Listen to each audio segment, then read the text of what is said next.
Mary's dad stood up with evil in his eyes and veins popping out of his neck. He charged at me full speed and punched me right in the face. I fell to the ground and hit my head on the corner of the table, and I started gushing blood from both my nose and my head. Hi, I'm Jack. It had been almost a year since I first started dating Mary, and things were going amazing. I was starting to get a little bit older and had seen all of my peers get married around me while I remained the single one, and I was tired of it. Mary was much younger than me, but she had made it clear that she was also ready for a serious relationship, and we both had talked about the possibility of getting married one day soon. With this being said, we decided it was time to meet each other's parents.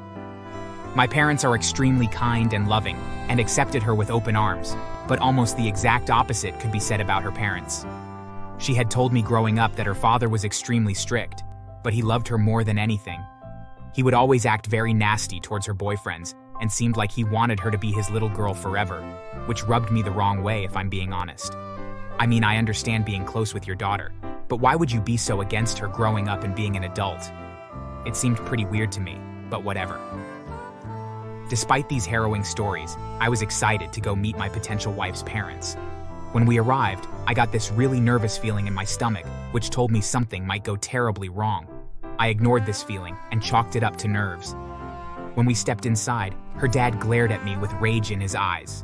It was extremely awkward, because he didn't even introduce himself or anything. He just started glaring at me. My girlfriend Mary broke the awkward silence by introducing me to her parents. Mom, Dad, this is Jack. He's a teacher and he's amazing. Oh, well, isn't that wonderful? Teacher? He's a teacher? So he's basically poor. Teachers make no money at all. How is he going to support you? This insensitive comment didn't bother me much, but it told me all I needed to know about Mary's father. It was clear he was extremely greedy, and he didn't care about making a positive change in the world, which is why I was becoming a teacher. I decided to move on, and we continued on with our visit. Eventually, I caught her dad glaring at me again, and could tell he was about to grill me with a question. So, Jack, tell me, what are your intentions with my daughter? Well, I happen to love your daughter very much, and I even see us potentially tying the knot one day. You raised a wonderfully beautiful woman, and I'm honored to say I get to be with her. What? You're planning on taking my only daughter away from me? You can't do that. She's mine forever. It was like he snapped. Mary's dad stood up with evil in his eyes and veins popping out of his neck. He charged at me full speed and punched me right in the face. I fell to the ground and hit my head on the corner of the table, and I started gushing blood from both my nose and my head. As I lay there in a daze, Mary wandered over and barely even seemed to care or even be surprised. Oh, are you okay? Looks like you took quite a fall. My dad loses his temper sometimes, you understand, don't you? Are you serious? Just get me the heck out of here. I was seriously injured from being attacked, and I barely was able to walk out of their place on my own. I drove home with Mary in silence because I was furious at how she handled the situation. After I cleaned myself up, I was still feeling extremely dizzy and disoriented, but I decided to confront Mary. What was that back there? You totally flaked on me. You should have had my back. I mean, your dad is crazy. Well, you have to understand, I'm his little girl. He's just protective, that's all. He was just trying to be a good dad. A good dad? Are you kidding me? He almost killed me, and I probably have a concussion at the very least. I'm filing a police report for this. What? Are you that much of a wimp that you can't take a little beating? At that, I stormed out and away from Macy because she was talking crazy. I checked myself into the hospital to see what was wrong with my head and my nose, since they still throbbed like the beating had just happened.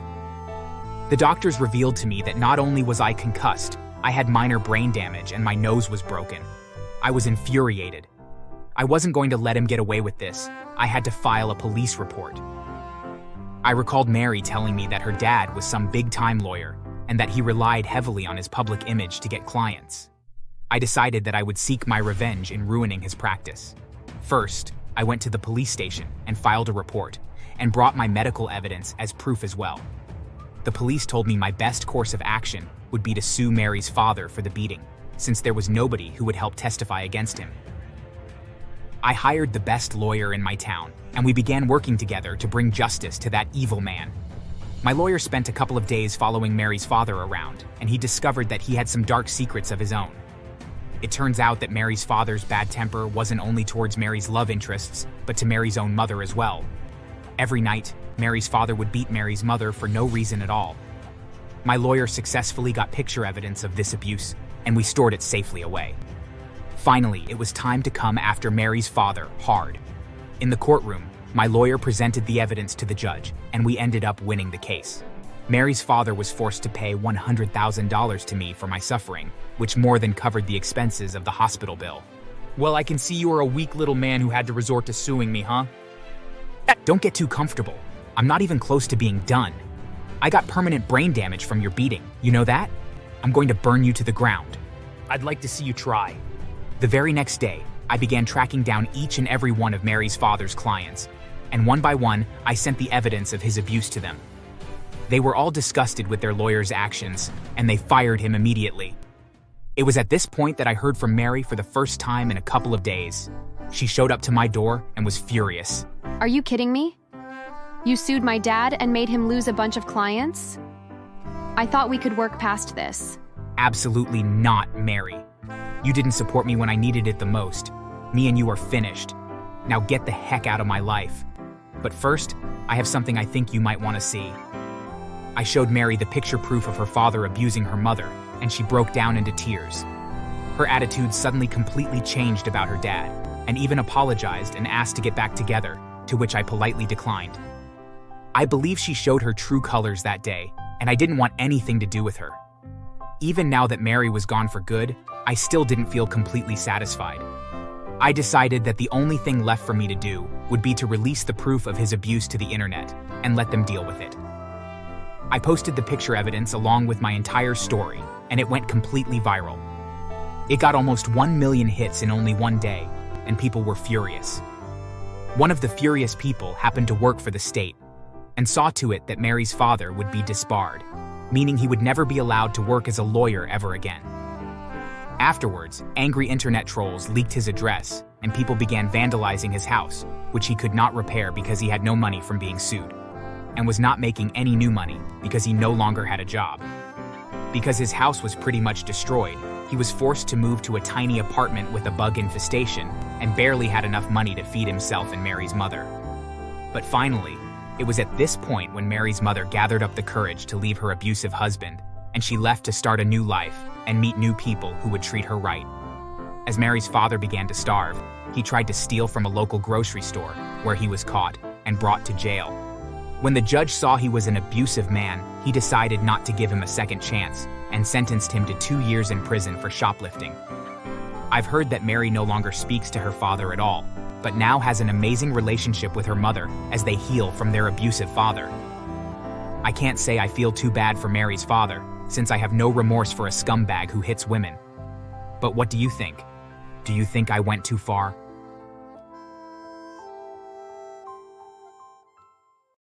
For Halloween, Jana and Hayden always let Trisha go all out.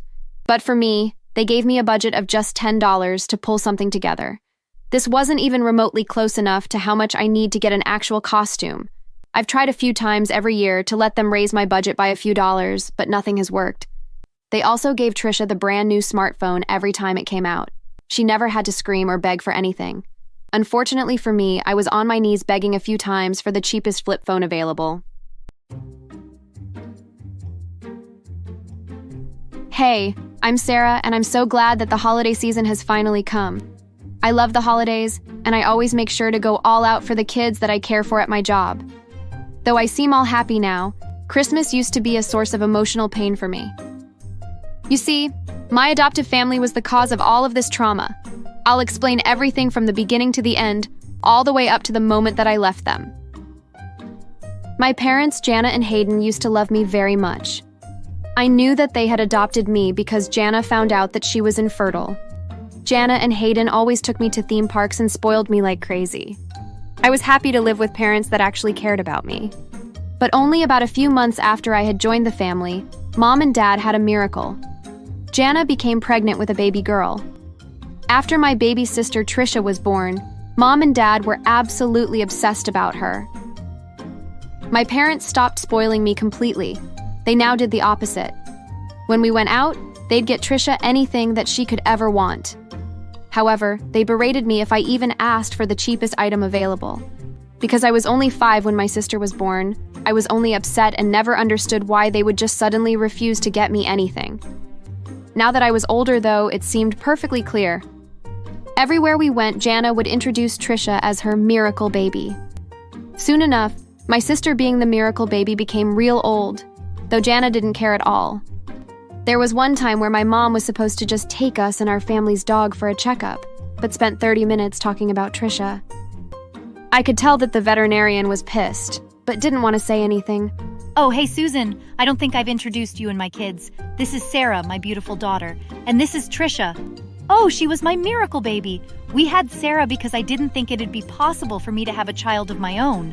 But then, Hay and I managed to sprout little Trisha. Isn't she just beautiful? Oh, yes, she is. She's been such a bright star in my life that her photos are in my wallet and phone case. She's only 4, but she has so much ahead of her, and I'm so proud of our family for being able to have Trisha. That's so cute. So let's get started with your dog. Do you know what her first word was? It was puppy, because she had just seen a dog cartoon on TV.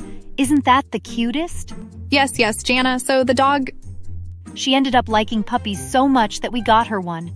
She even named him. His name is Bruno. I'm not going to go through that whole conversation again, but just the beginning is enough to tell you everything that you need to know. The vet ended up trying to avoid Jana as much as possible, only coming into the room to inspect our dog and make small comments on his health. Anyway, this is just one of the many examples of how my family ended up being super toxic and only caring about my younger sister. For Halloween, Jana and Hayden always let Trisha go all out. But for me, they gave me a budget of just $10 to pull something together. This wasn't even remotely close enough to how much I need to get an actual costume. I've tried a few times every year to let them raise my budget by a few dollars, but nothing has worked. They also gave Trisha the brand new smartphone every time it came out. She never had to scream or beg for anything. Unfortunately for me, I was on my knees begging a few times for the cheapest flip phone available. My only reasoning was that I needed it for communication, and the truth was, I really did. Trisha always used her phone for games or social media. Anyway, my phone was one of the only things that I was ever allowed to get after my sister was born. As time went on, I had to learn to be more and more independent, while Trisha just sat back and everything came to her as she wished. Teenage me was extremely angered at everything I had to do, but now I think that working harder for myself was one of the most useful things I'd ever done. I remember needing to apply for my own part-time job, seeing as Mom and Dad never let me have an allowance. I also had to fill out my own legal forms for the job and find a way to transport to work, too. Other things I remember doing was washing my clothes, cooking food, and most importantly, managing schoolwork and time. I will never forget those days in high school when Hayden went to the school to demand that Trisha was given good grades for her classes. Everybody knows that your grades are based on hard work from yourself, but Trisha hadn't gotten good grades, so our dad went to very different measures to help her manage. It was completely unfair, but you can't really stop a dad who was too lenient and had money. So that happened as well. One of the worst things, in my opinion, though, was having to watch Trisha open her mounds of gifts while I was forced to sit there and watch her open and have fun with each of them. Every year I only got socks or nothing as a gift for Christmas, and so I was basically tortured having to watch her. Of course, Trisha's birthday was also celebrated every year. She got a huge party with balloons and special guests, all planned out by party planners that were quite expensive, to say the least. Trisha was allowed to invite as many people as she wanted, and I am not kidding when I say that Trisha was very popular amongst her classmates. And with all of the love and attention for her, I was treated in complete contrast. I never got a birthday celebration, and the only time I got a gift was on my 16th birthday. My little sister had given me a small card with a $20 gift card. That was pretty nice of her. But other than that, I didn't get anything else. The most traumatizing moment that sort of sealed the deal for me was Christmas when I was 17. My whole family was invited to a big Christmas reunion, and they were quite ecstatic. Mom and Dad told me to prepare presents for all of my cousins and nieces and nephews. I was pretty happy to meet them for the first time, and I wanted to leave a good first impression on them, so I worked more hours at my job and bought many nice gifts for them. I was actually quite excited too. I thought that maybe I'd finally get a gift from them, since this was my family and maybe they're nicer than Jana and Hayden. So on Christmas Eve, our parents drove Trisha and me to their great-aunt's house.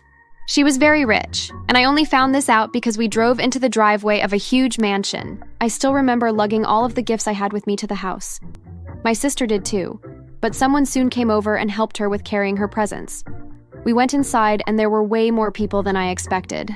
I was quite nervous, but I decided to hide, and luckily, not many people noticed me. Dinner went by fine. Normally at home, Dad never let me eat too much since he said that he didn't want me wasting his hard-earned money, so I was always a little bit away from being actually full. Since I was on my own at this Christmas dinner, I was able to eat more, and I was happy. I thought, maybe this will be the first Christmas where things will actually go well. So apparently the whole family was supposed to stay at the mansion overnight, and then we all open our gifts in the morning. I found a guest room and fell asleep, hopeful for Christmas morning. I woke up the next day and went downstairs to see most of the family gathered around the tree. I watched as the kids were all given their gifts. Soon enough, though, the gifts for the kids were all passed out and I'd gotten nothing. The family moved on to the adults and they were all given a few gifts each. My heart sank. Where the hell were my gifts? Mom, where are the gifts for me? What do you mean? This trip was our gift for you. And the dinner last night. But everybody else has so many gifts. Why don't I have any? Sarah, don't you dare throw a temper tantrum now. Sarah, I have a gift for you. Merry Christmas. This random lady came up to us and handed me a gift. But Mom quickly shoved her handbag into my arms and grabbed the gift out of my hands and opened it. It was a box of chocolates, and my eyes widened in surprise. A smile started spreading across my face, but it quickly diminished. Jana began to spew out some lies about why I couldn't have the chocolate. Oh, I'm so sorry, Lila. Sarah is severely allergic to hazelnut. I'm so sorry, but thank you for the gift. Oh my goodness, I'm so sorry. How about I give Sarah $50 instead? No, thank you. You're always too generous. Thank you, though. I wanted to kick and scream like a toddler at this point. I wasn't allergic to anything at all. In fact, I'd eaten a few hazelnut chocolates before. Was my mom just lying so I wouldn't get any gifts at all? I quickly walked away from my mom and the woman, running to hide in a nearby bathroom. I began to sob, but soon realized I had Jana's purse. I wanted to open it to see when I could book a train to run away, but decided to open the texting app on her phone. I saw a whole list of texts where my mom was telling family members not to get me any gifts. The text said that I was on punishment and needed to learn a lesson, that I would get a different gift another time. This all made sense now. Everyone knew I existed, so why did they not give me a gift? I didn't want to deal with this anymore. So as soon as we got back home, I began packing my necessities, and I booked a train ticket from Trisha's laptop. Some people may find this to be overdramatic, but this had been happening for most of my life, and I was absolutely sick of it. I decided on not leaving a letter since it wasn't worth the effort to write anything for my neglectful parents. And though I resented my sister for not saying anything, she wasn't entirely horrible to me, so I wrote an apology note for her. The following week, I had just turned 18. Now that I was legally an adult, I could go. I snuck out in the morning and walked the 10 minutes to the train station. I got on my train and was finally free. Okay, so maybe it wasn't that easy. It had been 2 hours into my trip when one of the train attendants came up to me and asked if I was the daughter of Jana and Hayden. I said I was, and she told me that they wanted me home and that I needed to go since I was a minor. I quickly showed the woman my license and all of my legal documents. I explained that I was definitely 18 and was allowed to leave home. The attendant left me alone after that. I landed in this new city and things were very tough at first, but since I'd been responsible for myself for a long time and had done good in my high school classes, I was able to find an internship for this tech company. I was also lucky enough to find a welcoming family who let me stay at their home for little rent. Eventually, the tech company offered me a scholarship to one of the top technology universities in the country. I was completely ecstatic and accepted the offer, so then I attended this university and earned my degree. Right after graduation, I got a job at the same tech company again. So that's where I am today. I have a good job, good pay, and now I live in my own apartment with a boyfriend who is very good to me. Of course, I also paid the family that let me live with them back with lots of money and gifts. They still invite me over for Christmas. I finally stopped hating Christmas too. It's pretty cool how I was able to turn my life upside down for the better and get away from my narcissistic family. Oh, speaking of my family, I then recently got a call from Jana on my business number. She had seen my name as one of the main CFOs of the tech company and is now calling to get financial help from me. Mom and Dad are now becoming broke since they continue to get gifts and throw huge parties for Trisha, to the point where she's gotten very popular with kidnappers.